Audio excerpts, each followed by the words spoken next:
Literal na nilangoy ng isang guro o ng ilang guro sa Southern Leyte ang isang ilog na umapaw na dahil sa bagyong Verbena.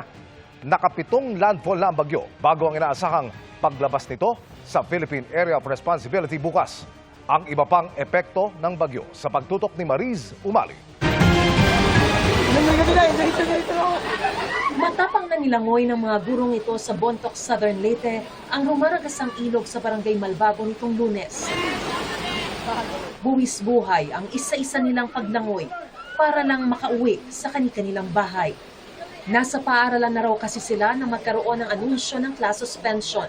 Wala rin daw tulay sa lugar na una nang nasira ng bagyong Tino.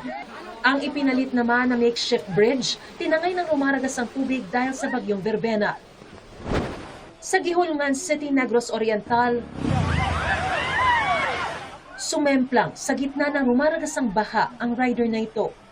Pahirapan ang pagtawid sa kalsada dahil sa umapaw na spillway. Sa lawak ng baha, may mga bahay na rin na pinasok ng tubig. Suga sa baha, uy. Hindi rin nakaligtas sa baha ang isang taniman ng niyog sa Canlaon City. Pati tulay nalubog sa matinding ragasan ng tubig. Sa La Libertad City naman, isang senior citizen ang tinangay ng ilog matapos tumawid sa umapaw na spillway. Sinubukan siyang sagipin ng ilang residente pero nabigo sila. Patuloy pa siyang hinahanap. Sa gitna naman ng dilim at masamang panahon, pinasok ng mga rescuer ang ilang bahay sa Barangay Adrialuna sa Nauhan Oriental, Mindoro. May ilang residente kasing natrap sa rumaragasang baha. Sa lakas ng agos ng tubig, pahirapan ang pag-rescue at kinailangan ng gumamit ng lubid para maitawid ang mga residente.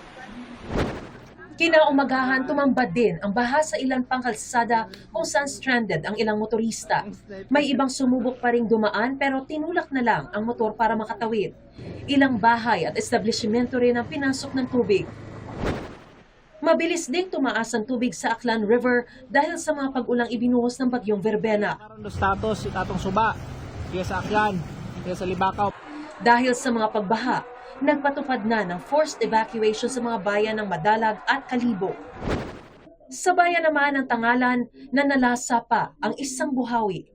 Natuklap ang mga bubong at sira rin ang ilang establishmento. Pero bukod sa epekto ng bagyo, matinding ulan din ang naranasan sa ilang bahagi ng Northern Luzon dahil naman sa shear line. Sa Tuguegarao City, umapaw ang Pinakanawan River habang tumaas din ang tubig sa Cagayan River kaya binaha ang ilang bayan. Inulan din ang ilang bahagi ng Isabela na nagpabaha sa ilang maisan at palayan. Nakaranas din ng malakas na ulan ang Kasiguran Aurora, nalubog sa baha ang ilang kalsada. Pansamantala ring sinuspinde ang mga klase sa pribado at pampublikong paaralan sa bayan. Para sa GMA Integrated News, Mariz Umali, nakatutok, 24 oras.